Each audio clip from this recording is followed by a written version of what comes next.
Warning: the following video contains explicit language which may be offensive to some viewers or inappropriate for children. The content within this video is intended for mature audiences only.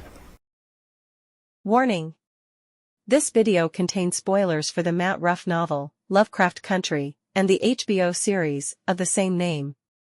It may also include discussions or images of violence, sexual situations, and drug use. Viewing beyond this point is a choice you have made, and you take responsibility for that choice. Thank you, and please have a great day.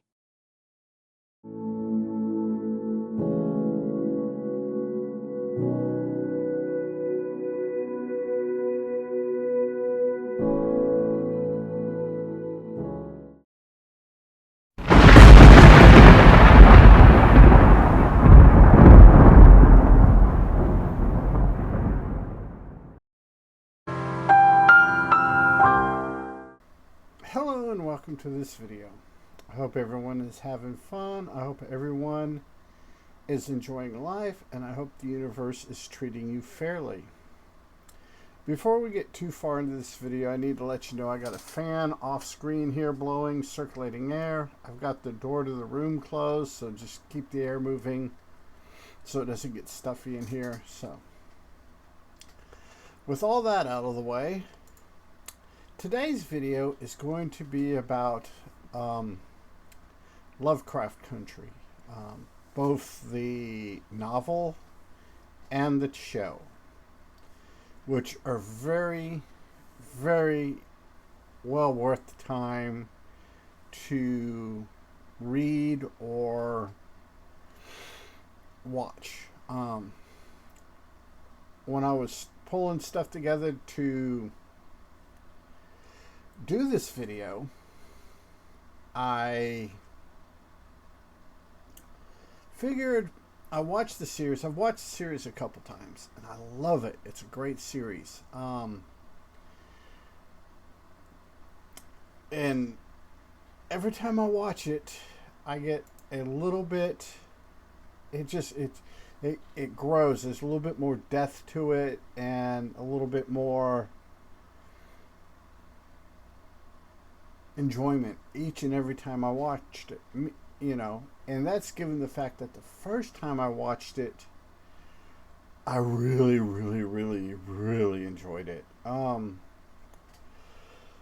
series is based on the book by the same name by Matt Ruff. The development of this was developed and put together by Misha Green. Producers, the executive producer for this was Misha Green, and I don't know if she brought aboard or what, how Keenan Peele or Jordan Peele. Keenan Peele was the show. How Jordan Peele came into this, and how J.J. Abrams came into it. But they're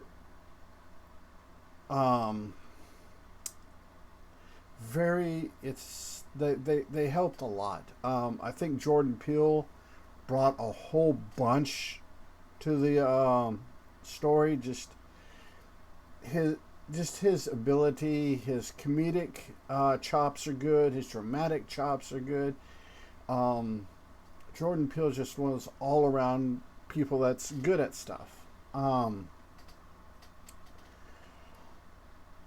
The show lasted 10 episodes and was not renewed. Though you have the second book. The second book would have been the second season, and that is kind of how I would picture it, just by the way the series ended and the way the book ended. They're fairly close. So yeah,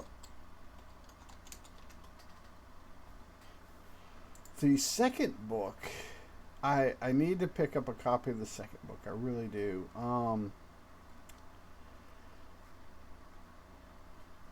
And I'm looking for the title of it. It's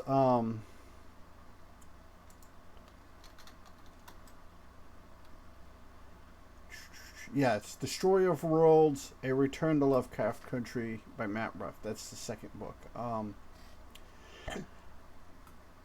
I kind of have the second. I kind of have both books in a way. I in pulling the stuff together to do the research in this, I went ahead.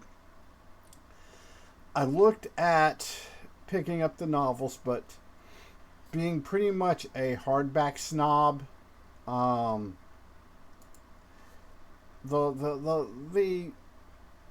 hardbacks are fairly pricey. They're in the $35 to $40 range, so I'm gonna have to wait a little bit on them. So I checked my Audible, and I could get the books, the audiobooks, for free. So I did that because I wanted to embrace the source material, the material in which this series came from. And as much as I love the series, enjoyed the series, the novels are that much better. Or the first one. So the first one is. I haven't gotten to the second one yet. I've just had to. I have other things came up that I'm doing outside of YouTube stuff. Plus, I am also reading the newly released Stephen King book, Never Flinch, and I will probably do a video on that sometime later. But Lovecraft Country. Now that I've got all the splaining done out of the way, the book and the series both explore H.P. Lovecraft's works. H.P. Lovecraft was a very ardent racist, misogynist, homophobe, you name it, that is extremely negative in this day and age. H.P. Lovecraft was probably that. But the series and the book flip the script. It gives you a true to history telling of the racism in America just after the Korean War. In fact, our main character, Atticus Turner, has just come back from the Korean War. He's out to find his father. And you have the whole thing. You have all the Cthulhu mythos. You have the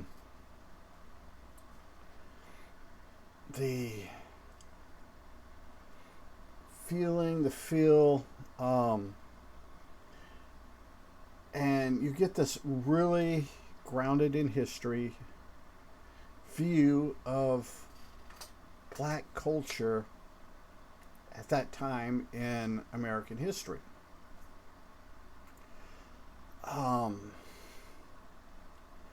Unfortunately, in American history, they don't teach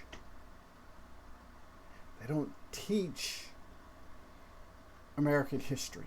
Or in American history, they tend to teach the good parts. The parts, the Alamo, the Revolutionary War, the Civil War, the ending of slavery. But they kind of gloss over Jim Crow and like the Tulsa Massacre and stuff like that.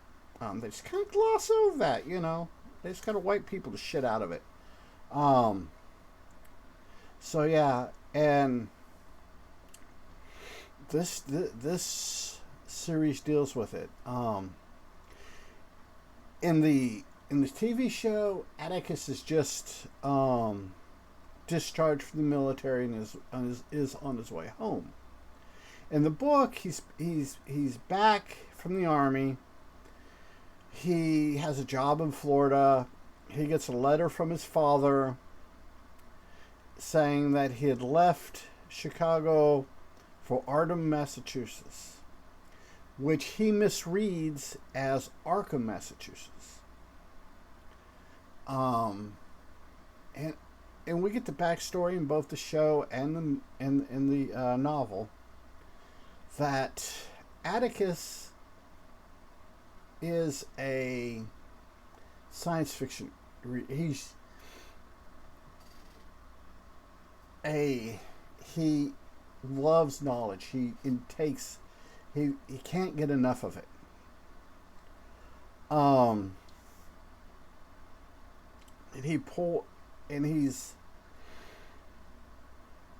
that's just, his love. Even though, like, John Carter of Mars, in the original John Carter stories, he's a ex-Confederate colonel.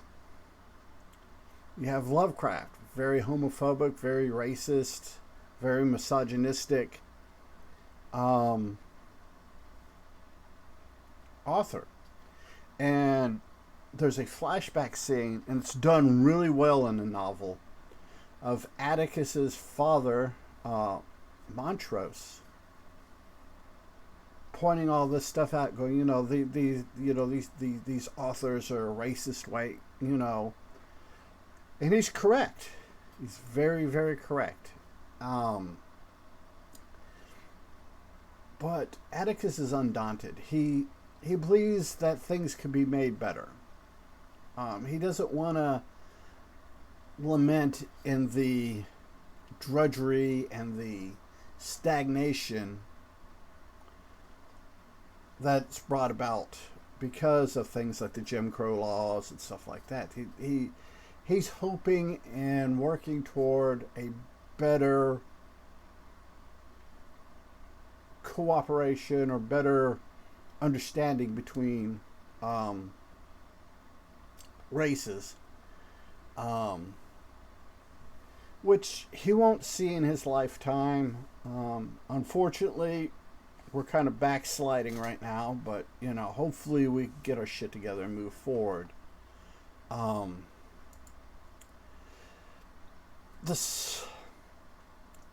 not going to try to get too far into the story because it's too easy, because this is so well written, so well told, that it's easy to go through and just give you absolutely no reason to go and watch the series or read the book. So, pull my notes back up. There's a character that I really love, and that's Letitia Danbridge. In the novel, she is so she's well defined. She's got agency. She's got she's kind of a feminist. She can hold her own in this late 50s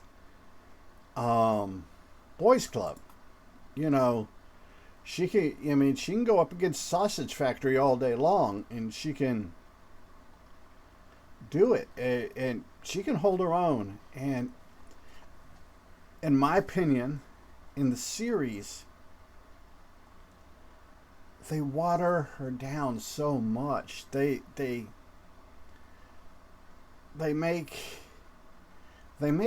almost make her into a Silver Age Wonder Woman. And in the Silver Age, they just completely made Wonder Woman into a trad wife. So yeah, it's and they just in the novel, she comes through just when Atticus is down, getting ready to get his head blown off by a bunch of racist white cops. She steps up. She steps up, saves the day. She does it several times throughout the novel, and they just kind of water it down in the show. They water her down. And they also, it's also just kind of, Atticus, I forgot to mention, is joined on his journey by George Barry, his uncle, and the aforementioned Letitia Dambridge. Another character that is just a standout, wonderful character in the novel is Hippolyta Barry, George Barry's wife. She has the same name as Wonder Woman's mother, and she is so that if you read some of like the old school Golden Age Wonder Woman, or even some of the more modern Wonder Woman, say in the last 8 to 10 years that have been written, Wonder Woman's mom is just this awesome protector, this awesome provider, this awesome, very matriarchal, very matron figure. And her counterpart in the Lovecraft Country novels, the one that I've listened to so far, is just phenomenal. She is well written. Like Letitia, she has depth. She has agency. She's her own person. She doesn't have to bow down to the sausage factory that is prevalent in her time period. She's just a wonderful character. And like I said, they flip a lot of the tropes on Lovecraft stories.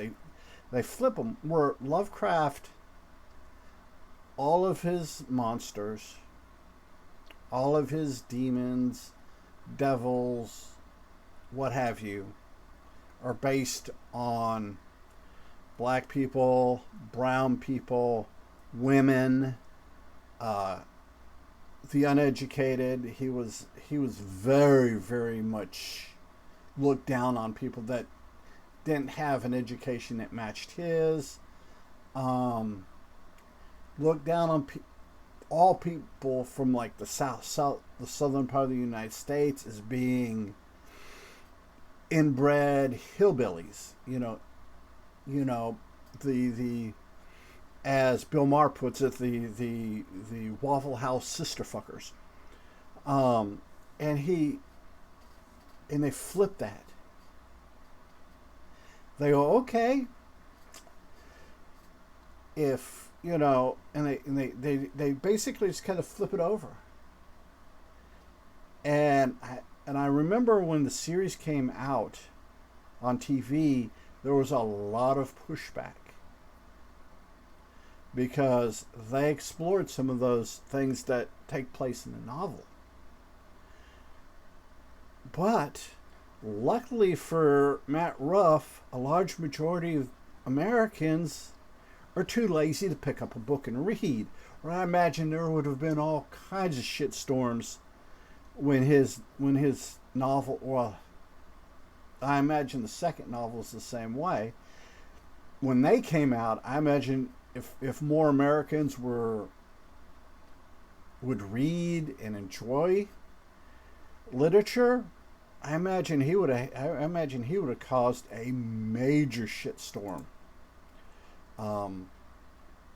Because it's it slaps exceptionalism in the face. It makes the American exceptionalism look in a mirror and see all the boils, the scars, the pus, the pimples. And there's a lot of people in America that aren't ready for that, can't handle that. So, you know, it's pretty rough. If you wear your racial pride on your sleeve, like with the red armband and a white circle, give this a read. It may enlighten you. But I imagine if that's the kind of person you are, you're probably A, not watching this video, or B, you're gonna blow me up in the comments. So yeah, it makes, and for some reason Americans don't like that shit. They don't like being forced to see themselves as they are. They want this glamour or this beauty that they've been taught since kindergarten through adulthood.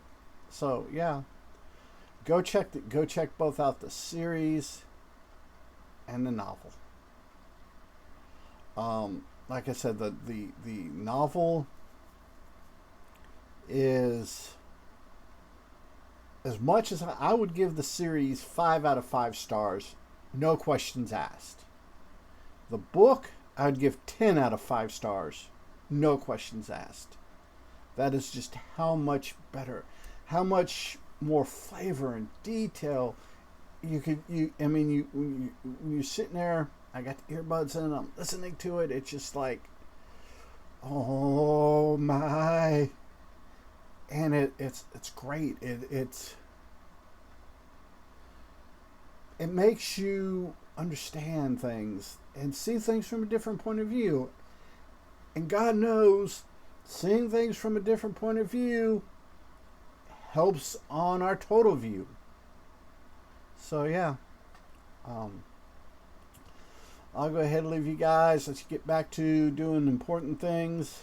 And as always, actually, I got one more thing to say before we do the and always. I strongly recommend both the book, the series. I would watch the series before the book, simply because if you read the books first, then go to the series, or read the Lovecraft Country book, then you go to the series, you're going to be a little bit heartbroken on the way they watered down some of the female characters in the series. So watch the series. It's good. It's enjoyable. Then go back and read the novel and just dig into it, because baby, it is well worth it. So until next time, remember to be a good human, be good to other humans. Peace. Hey, it's 10 p.m. Do you know where your children are?